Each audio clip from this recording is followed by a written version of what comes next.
Assalamualaikum warahmatullahi wabarakatuh.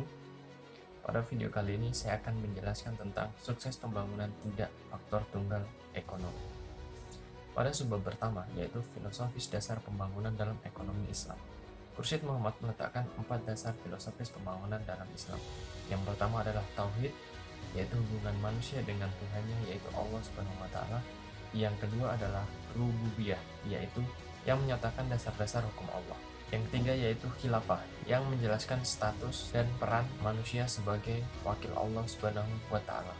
Dan yang terakhir atau yang keempat adalah tazkiyah, yaitu mensucikan manusia dalam hubungannya dengan Allah. Yang berikutnya kita masuk ke subbab yang kedua, yaitu tujuan pembangunan dalam ekonomi Islam. Menurut Johnny Tamkin, tujuan pembangunan dalam kerangka Islam adalah yang pertama, pembangunan sumber daya insani, yaitu menjadikan manusia sebagai objek dalam pembangunan, karena bagaimana mungkin pembangunan dapat dilakukan tanpa adanya manusia.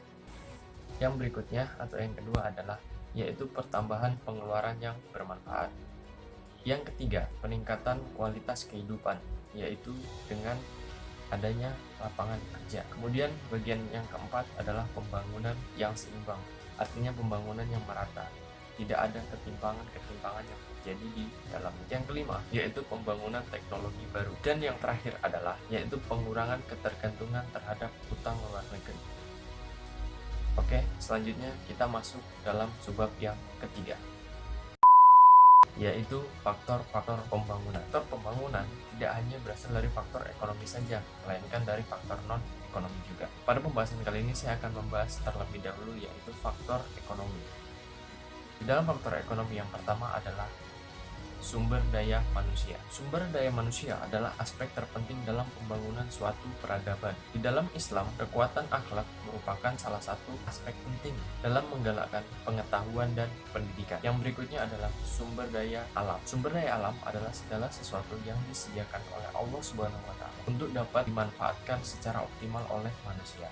Adapun ayat yang berkaitan tentang sumber daya alam, yaitu yang terdapat dalam Quran surah Al-Baqarah ayat 60 yang berbunyi, وَإِذِ اسْتَسْقَى مُوسَى لِقَوْمِهِ فَقُلْنَا اضْرِب بِّعَصَاكَ الْحَجَرَ فَانفَجَرَتْ مِنْهُ 12 عَيْنًا قَدْ عَلِمَ كُلُّ أُنَاسٍ مَّشْرَبَهُمْ كُلُوا وَاشْرَبُوا مِن رِّزْقِ اللَّهِ وَلَا تَعْثَوْا فِي الْأَرْضِ مُفْسِدِينَ.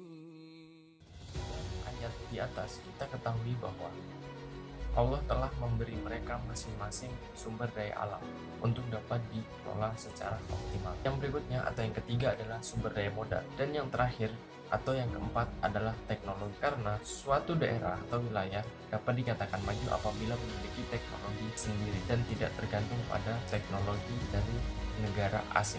Yang berikutnya kita masuk kepada faktor non-ekonomi. Yang pertama adalah kondisi sosial dan budaya. Aspek sosial dalam kehidupan masyarakat meliputi sikap, tingkah laku, pandangan masyarakat, motivasi kerja, dan kelembagaan masyarakat. Yang kedua adalah politik. Dalam politik ekonomi Islam, peran dan kontribusi negara sangat vital. Ada pula peran negara untuk berperilaku adil, seperti yang dijelaskan dalam Quran Surah An-Nahl ayat 90. Inna Allah ya'muru bil 'adli wal ihsani wa ita'i dzil qurba wa yanha 'anil fahsya'i wal munkari wal baghi ya'idzukum la'allakum tadhakkarun.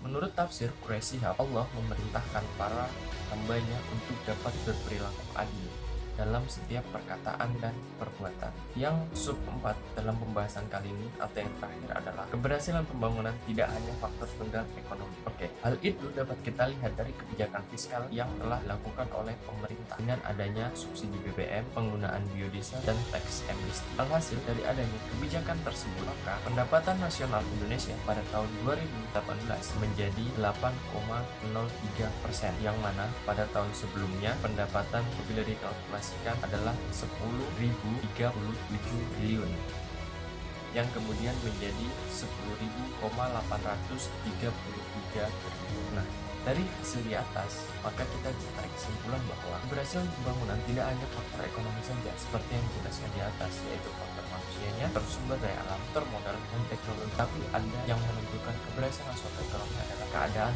politik yang kita dapat lihat bahwa kebijakan yang dilakukan oleh pemerintah.